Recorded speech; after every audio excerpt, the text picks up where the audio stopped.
In this video I'll show you how I paint the skin for my Rockgut Troggoths.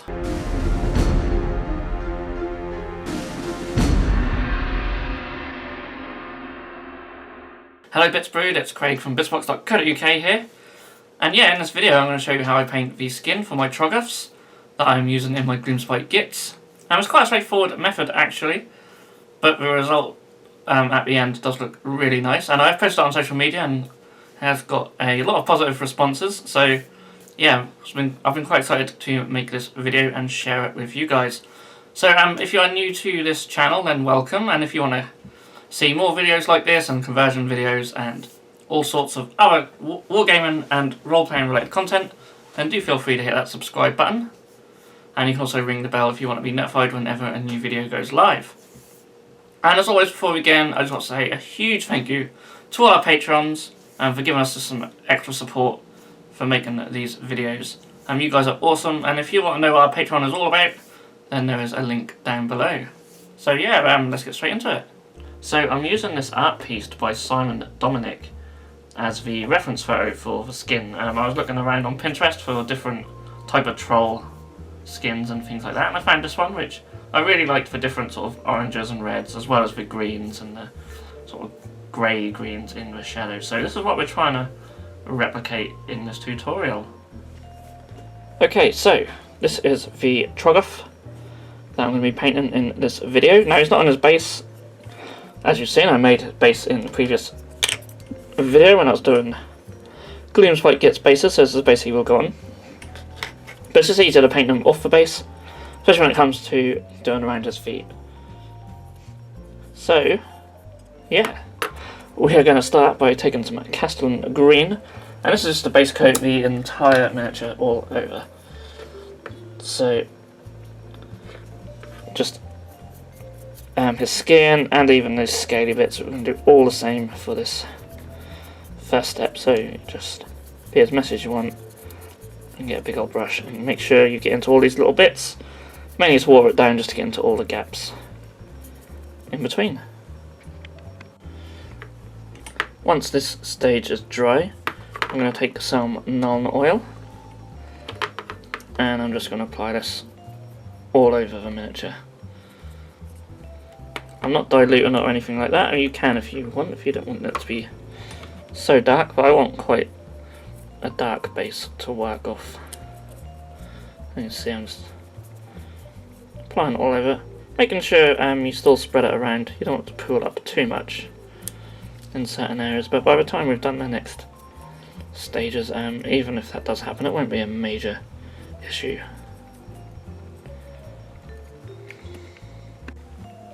Okay, so this is what he looks like once the shade wash is dried. So this next part of the video is going to be a bit unlike what I usually do on a paint tutorial. I'm going to do it all in real time, so all in one take, hopefully, if I don't get interrupted.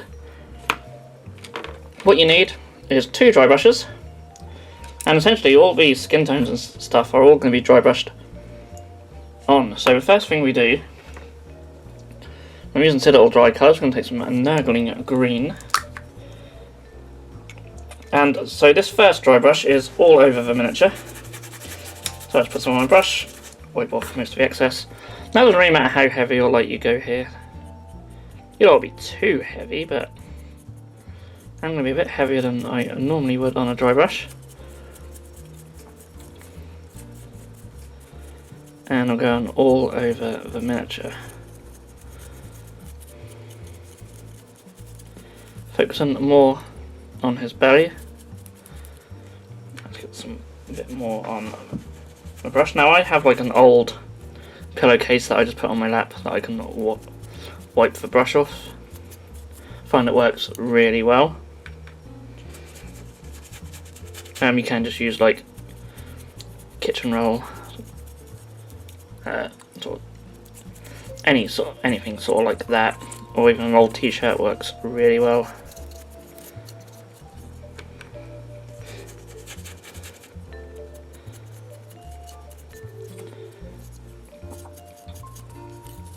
So yeah, and this layer just goes all over. We're not worrying about where we put this layer on the miniature, and again I'm just going to do bit more on that belly, really build up the lightness on the belly, but don't worry too much at this stage, because we can always go back and make it lighter if we wish. Going on just a little bit heavier. So immediately this gives us some really nice highlights.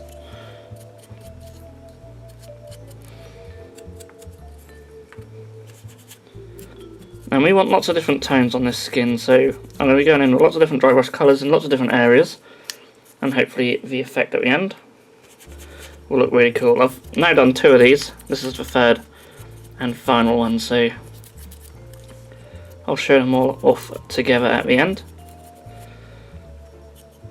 Okay, so that's our first colour. As I said, that was a Nurgling green. Now we may go back to that later. Now I'm going to take Niblet green, this is very bright green. Going in with the same brush, not even washing it off, wiping it on the same part of my pillowcase as the other one, so the colours sort of mix a little bit. That will take away some of the brightness of this, which is nice. And just applying it randomly, really, just random areas about a bit on the belly. Not really worried about the face. I'll do a little bit on the face, but not a great deal. Now you could apply this sort of like a zenithal highlight, so you hit some of the higher points. Now we're not going to see a lot of this, and by the time we're finished, so don't worry too much about it. But yeah, just random areas. I'm going to hit the knees. We'll go up here. I'm going to do all the scales though, because I think they're scales. Whatever they are, they look like scales. I'm going to hit all of them. I want to hit them with a lot of colours.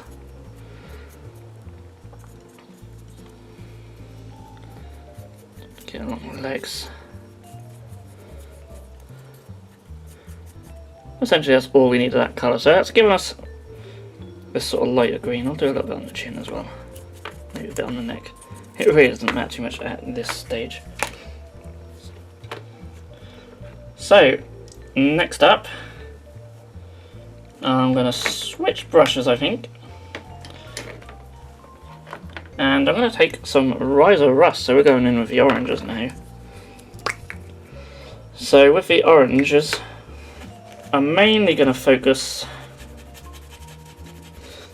around the head and the feet.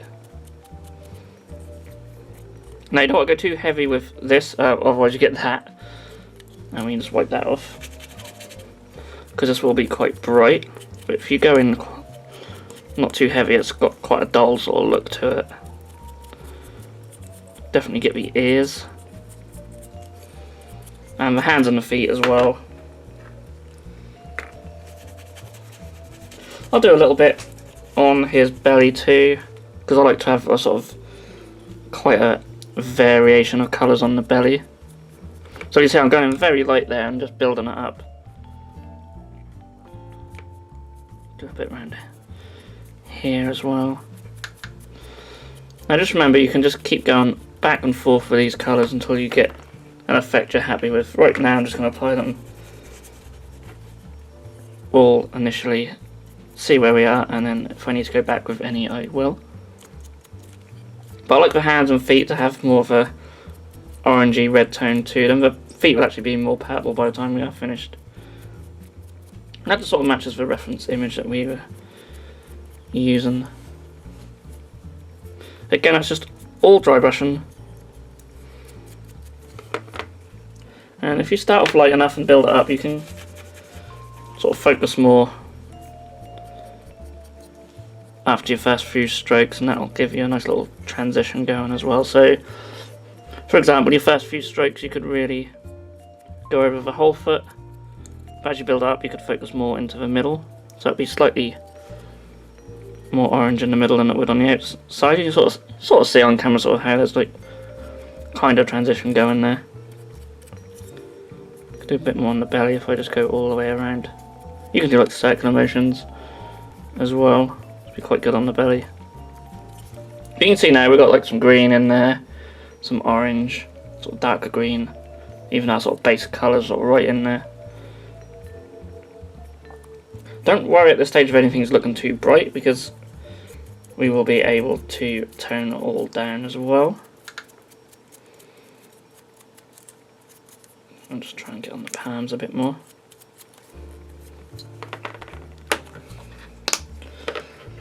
So I'm going to take some Luganough orange. This is an edge paint. I think there is a dry equivalent, but mine's sort of dried up.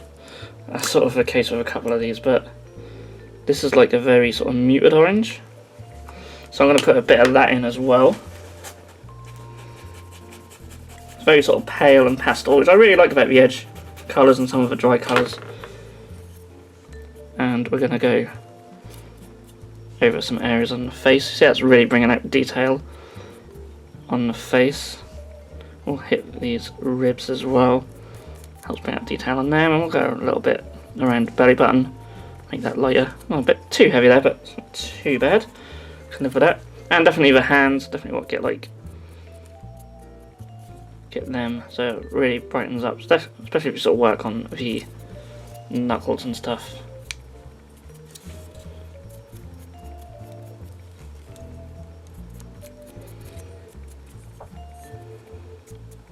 And I'm just going to throw some random bits in just here and there. A little bit heavy in some places still, but we can tone all that down. Actually, I'll probably try and catch all of these scales, give them another colour. Brings them out a little bit more. So I'm not really being consistent with these three miniatures, I'm just sort of using similar colours but not putting them all in the same places. Which is what you want really. I'll do a little bit on the arms. So just little bits. Just give you little hints of colour here and there. So next I'm going to take some Astaroth Red, and we're not going to use a lot of this, and this is the main reason why I always say about using two dry brushes, because once you've used this red you can't really go back to the green on the same brush. Oranges aren't too bad, but this red's quite powerful. You could mix it in with some of your orange that you've previously used, but I want to focus around the lip. Now the lip area on this one's not as prominent as it is on some of the others. But we'll go around it anyway, and definitely the nose, give them a nice red nose. And you see, you can sort of just build that transition up quite easily with a dry brush. It looks really nice. We'll do a bit on his belly. So around these little sores you could go with red. I may sort of glaze some colour in as well. That's what I've done on the other ones. I'll hit the feet, just very lightly. A little bit on the arms, again, just tiny little hints of colour, and you really can sort of make it look like you put a lot of work into these, but as you can see it doesn't take too long. This is all real time. The camera's just been rolling since I got the dry brushes out, so you can see how quick it is to really build these colours up and get a nice sort of random look. Some red in there. A little bit on the ears. Definitely work around the hands a bit more.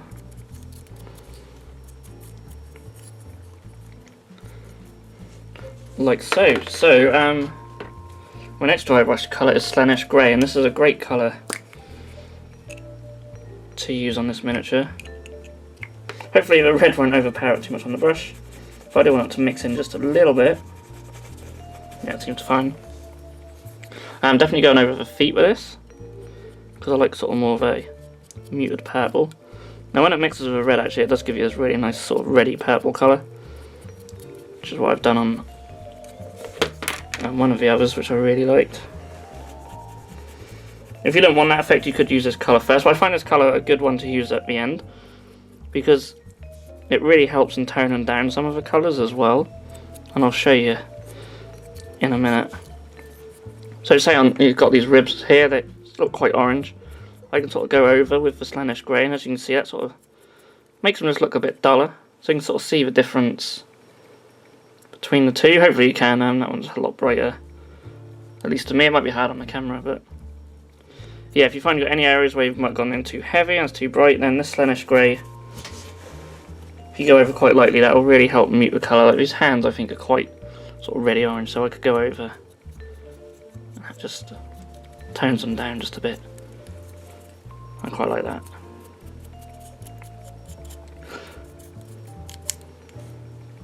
Again, just going to hit sort of random areas. We'll do a bit up here. It's quite nice. A little bit there. A bit on the knees.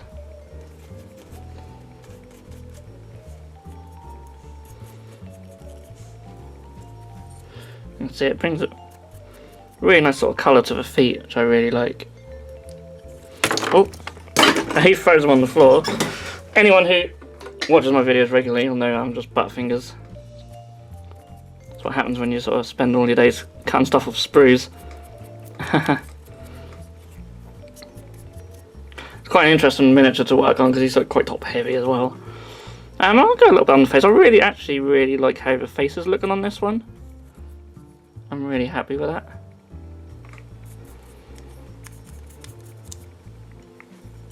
And to be fair, the miniature now is actually looking really nice, sort of where I want it to be. So I'm probably not going to go back in too much with any other colours. I do think we probably do need a little bit more green on these rib areas though, they're looking very orange. So that's when you can go back to your original brush, get a bit of a Nurglen green. To be fair, some of the arms, or at least that arm, certainly could have a little bit more lighter green on it. So I go back into my original dry brush, that's too much. Again, you don't want to be too much, you can sort of wipe it off if it's too much. Very lightly. Bring in some more green, let's go over there. That's better.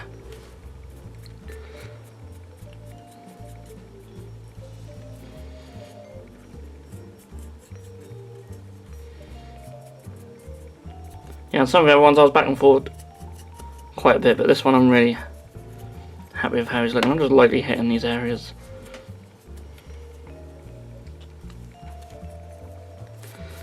Just try and get his neck, trying to leave that out too much.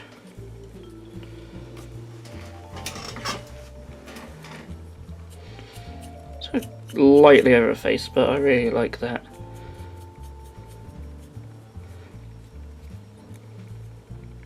Yeah, he's looking good. He's probably a bit more reddish than some of the other ones, but I'm actually really digging that. His arms are still quite green, which is good.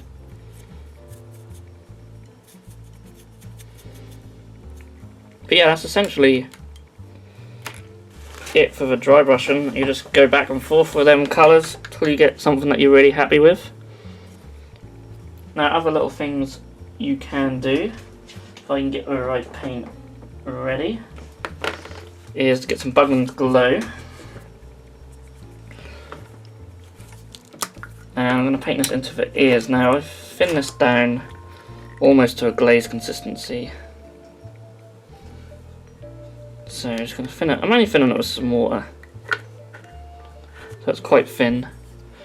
And then I just do some very thin coats. It's probably a bit thicker than the glaze now.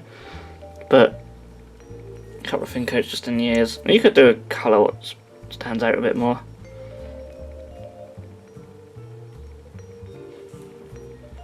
I quite like that colour in the ears. Also, all these little sort of spots and sores, I want to just get something like, we'll just say Mephiston Red, and we'll thin that down. And then very carefully, I might want to even thin actually, I want it almost like water really. And just very carefully sort of just paint it around these sores like so. And then the sores themselves can be painted however you want. I'll probably just use something like Nurgle's Rot, or maybe is that a yellow. I think I may have used Avalanche Sunset on the previous ones with a bit of Nurgle's Rot on top. Seems to work quite well, but yeah, you can sort of go in all on them. And because we're dry brushed red as well, like, sort of, they will fit in okay. And they still contrast quite nicely as well with the green and that, so yeah, that's pretty much all there is to it for painting the skin. Now obviously, if you really want to, you could go in and paint some highlights, sort of line highlights if you really want to. I don't think it's sort of necessary, but this is just a guide to give you guys an idea. And of course you don't have to use these colours, you can mix the colours up. On my larger Troggoth, I plan to do more sort of greys and blues, see how that will look. But yeah, you can do any colours you so wish, or just find some reference material and copy the colours from that, as I've done. But yeah, some of you guys on social media and on the base video would have seen this guy painted in exactly the same way. And I've been working on this guy, he's almost finished. Just got to highlight a few areas. I haven't actually painted the inside of his ears yet either. But again, skin painted all exactly the same way. So yeah, it's as simple as that. If you have some yourself, then definitely give it a try, it's quite good fun. You don't have to use for dry paints, you could just use greens, reds or whatever, just any paints you've got. They don't have to be dry paints, I just use them because I quite like the colours, but you could easily mix up your own or just use similar acrylic colours. There are similar colours in the paint lines to these. So yeah, that's all what's left to say on this. I really like how the effect has come out, and I hope you guys like it too. If you have liked this video, then please do let me know by giving it a thumbs up. You can leave any comments or questions you have down below, and if you have any suggestions for future painting tutorials, I would certainly love to hear them.